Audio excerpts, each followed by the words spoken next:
Hello, I'm Dr. Terry James Gingras, and this is Dr. G's ADHD Chat. Now, I'm a psychologist and a neuropsychologist, and I'm the parent of a couple of ADHD kids, and I'm married into an ADHD family, and so on. But one of the things that all of us have in common who are in the ADHD world is a bunch of people running around with no apparent emotional control, emotional regulation. My audio engineers had just signaled me that we're doing okay. But basically, emotional regulation, controlling your emotions.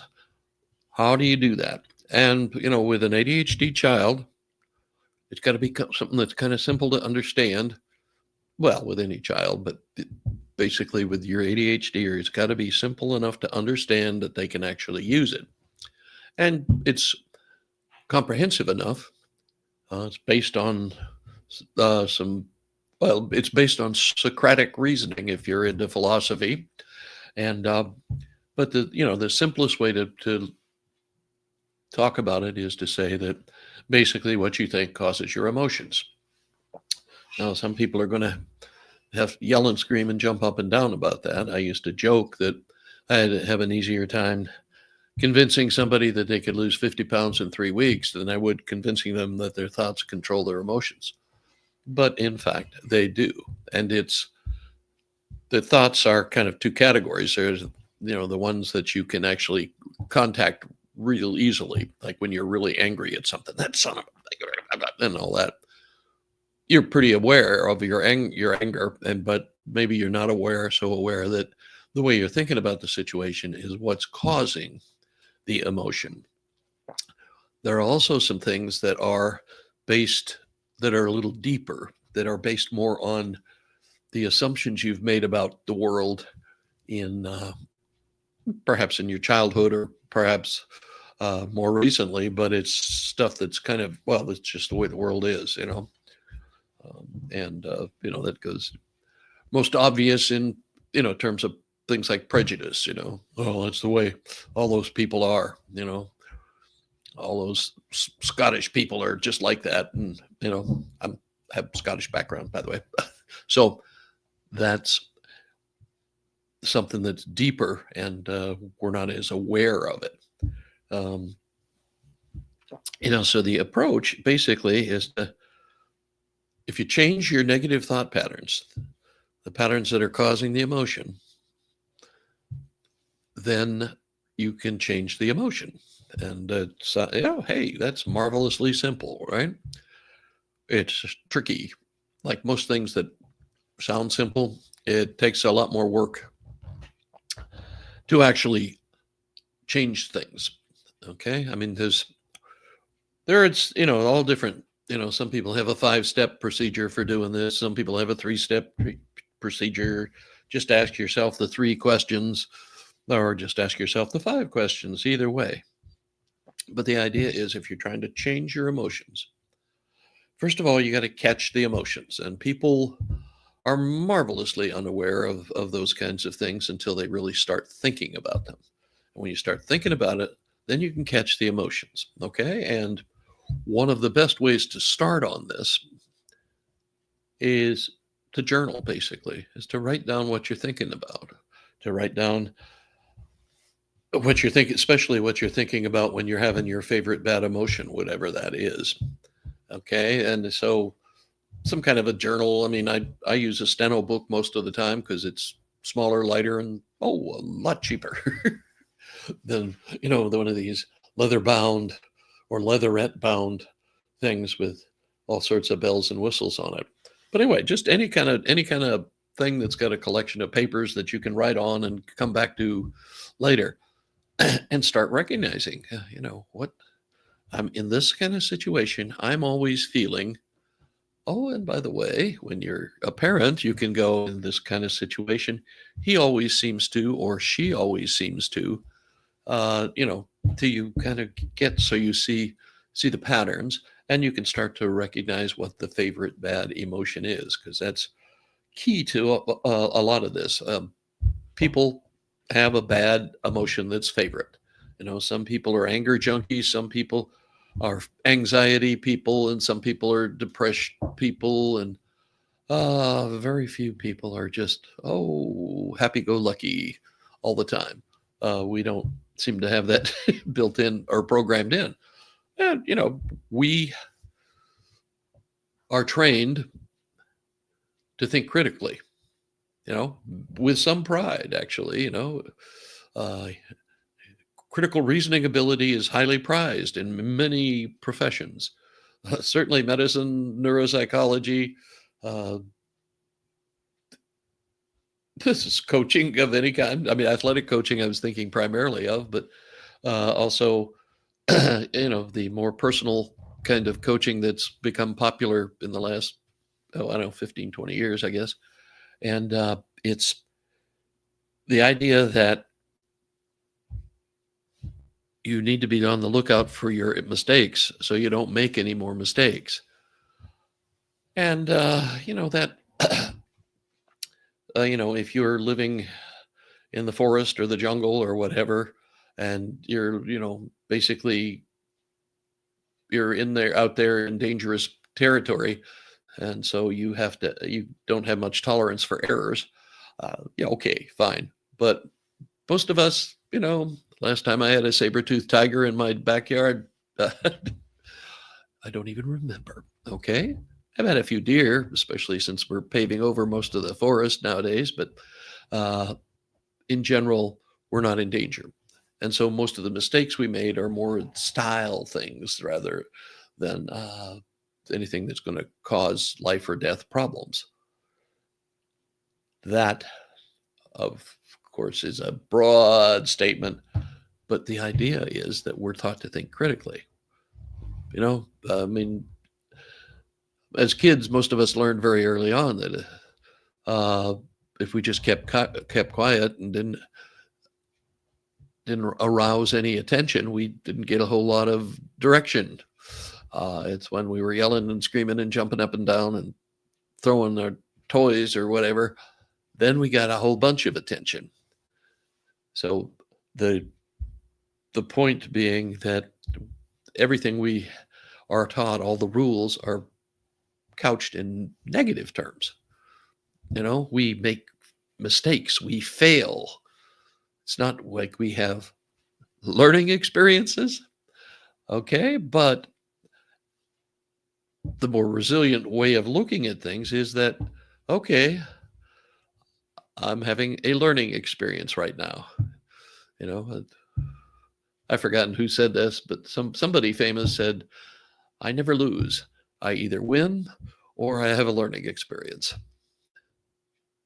I don't know who that was, and I'll have to look that up. But anyway, that's basically the way you want to look at it, and that's the way you want to teach your child to look at it. You know, okay, you did this or you didn't do this, and what happened? Anything good? No. Okay, so what do you think about that? I mean, what'd you learn from that? The kind of thing. Okay, that's using the cognitive approach, because you're we're not going to punish our way to building kids uh, that are very happy with life. Okay, it's uh, most of us. I mean, I grew up. I was squarely in the spare the rod and spoil the child generation. Uh, if you screwed up in a neighbor's yard, he'd yell and scream at you and send you home. By the time you got home, he would have called your folks and they'd be angry at you and yell and scream at you some more. And it was a unified kind of approach. But the thing you want to remember is that most of us are overloaded with negative stuff. Okay. And we've got to start challenging that. And most of our kids, 70 critical comments a day for most ADHD kids, they're getting a big load of negative, and they're going to have to weed through that. Um, I mean, I know I've had lots of patients who, were just so sure that they were rotten kids that any kind of thing that sounded like a criticism set them off, and that's what a lot of things do. especially when they get to be adolescents and that sort of thing, you get this attitude. I mean, it's all teenagers have, you have sometimes that, why did I have children again? Anyway, but it's a phase they go through. I mean, their bodies are changing dramatically. They've got all sorts of new possibilities, new responsibilities. And frankly, it's kind of scary out there in the world. Uh, so they um, cop an attitude a lot of times. They only want to be with their friends. They don't want to be around their parents, and they don't want to listen to their parents. And all their parents seem to want to do is not give them the privileges that they think they so richly deserve. And so how does this cognitive stuff work?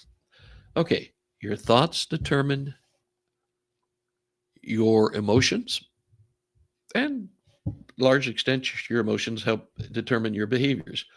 So the simplest way to look at this whole thing is, first of all, catch the thoughts, get the ideas, find out what you're thinking. How am I thinking about this? Why is this such a big deal to me?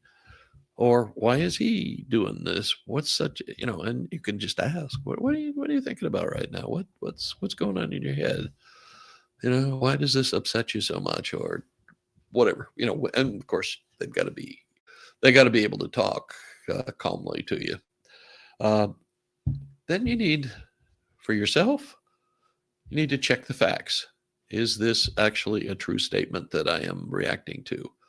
And Lord, with AI and Google and all that other stuff, there is absolutely no reason why any assumption can't be checked to the nth degree. And it's real interesting that when you Google nowadays, you get an AI version of whatever your question was or a response to it. I mean, it's here, baby. It's not just coming; it's here. So you catch it, you check the validity.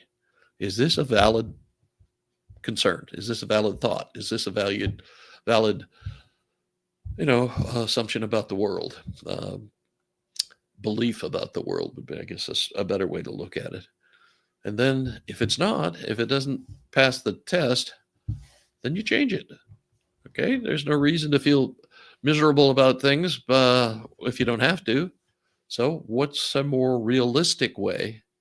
Or what I used to always say was, what's the video going to show about this event, or your interaction with this guy, or that sort of thing.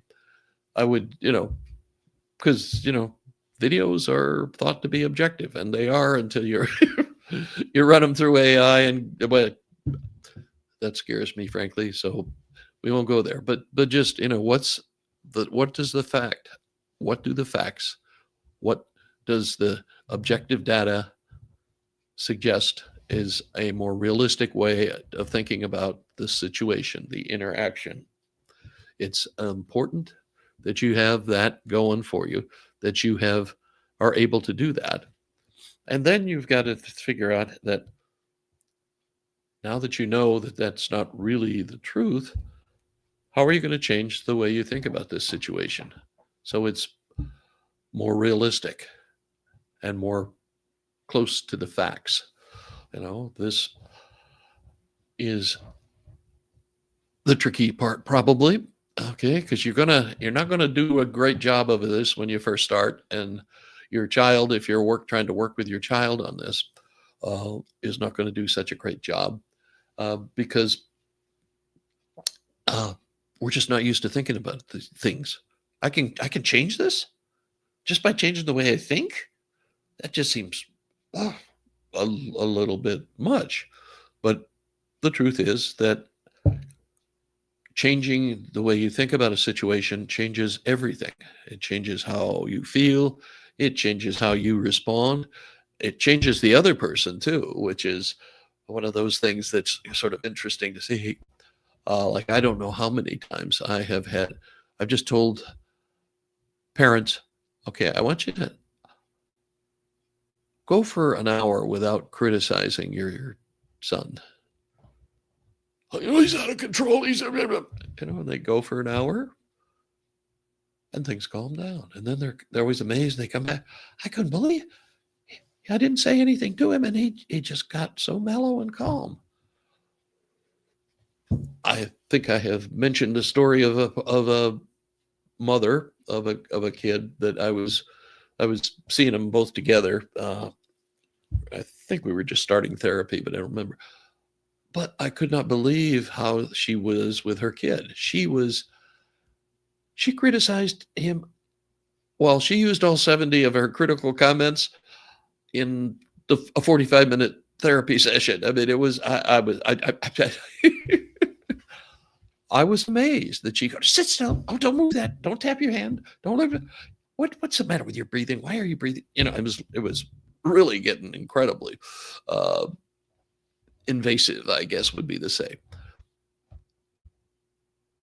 We know that punishing doesn't really work very well. Setting limits, now that's a whole different thing. But punishing just doesn't work very well. And yet we do it to ourselves all the time. And our kids do it to themselves. And this is a way of catching the thoughts and figuring out how you're going to change the thoughts. And then when you've changed the thoughts, mirabile dictu, or wondrous to say, the emotions changed, the whole situation changed. It became a logical situation, a logical interaction, not one of those out of control emotional things that all of us ADHD parents so love. I'm being facetious here. We don't like that at all. It's a really tough thing to be around all the time, and especially if you don't feel like you've got any control over it. Well, this is something that gives you some control over it.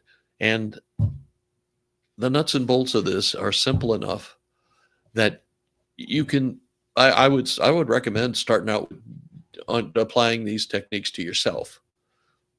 Start paying attention to your emotions and, where they're going and what, you will find, most of us do, that there's one consistent emotion that dogs you a little bit more than the others. Either way, just become aware of your emotions. Write them down. Keep a scorecard of some kind, and see what your patterns are. And then see, okay, why do I always feel anxious about whatever, anything? Why do I always feel anxious? What am I thinking? And you don't have to go and say, oh, mom always did this or dad always, you can do that, but it's like, you can't change it. So what are you going to do about it? 20 years ago, your parents were real strict. Okay. They're not bossing you around now. You can do what you want. So get control over it. Become aware of it. First awareness, measure it, and then you can control it. Start working, thinking about different ways of thinking about the same situation with less emotion, and usually that's a more rational, logical way of thinking about the situation, more what the video would show if there'd been a video taken at the time of the incident. And from there, and it'll take a while. I mean, it's not easy to all of a sudden change the way you think about something. It's, you do it so often, you don't even think, most of us aren't even aware that we're doing it. We just think these emotions pop up from who knows where, pineal gland. So we just don't know where they're coming from. We just know that we know that we have sets of emotions that are, and especially if you have the same emotion over and over again, and it's lasts longer than it should. I mean, like days and days. You're doing some thinking up there, some stinking thinking, I guess, that comes out of more the addiction stuff, but it's the same idea. You're thinking in a consistent way that makes you feel a consistent bad way, so you can change it. You can change it. You have to do a little bit of work, though. First of all, catch it, then check out the facts, then change it. Change it to something that's a little more tolerable, or maybe a lot more tolerable. Okay, go ahead and try some of this stuff, and let me know how it goes. This is I am an old psychotherapist, and I'm really used to working with folks in the office. Doing it on the internet is a little bit different for me, so I'd like to know how it works for you. If you'd like to have me say more, or give more detailed instruction, I can do that. There are all sorts of different techniques for this kind of stuff that make it easier. But journaling is a big part of it. Journaling, keeping track of stuff, is a huge part of cognitive behavioral therapy. Okay, I am Dr. Terry James Gingras. This has been Dr. G's ADHD Chat, the show trying to make the world safe for ADHDers. My website is terrygingrasphd.com. You can sign up for coaching. I try not to flog, things that I'm selling too much, but coaching is a very uniquely designed for ADHD type folks, and most folks who are successful people with ADHD are in some kind of a coaching program. And you can call and schedule I've forgotten what they call that thing, but it's just a freebie session so we can see how we get along and what the issues are. Okay, we will catch you on the on the flip flop, as Dumas says, and see you next time.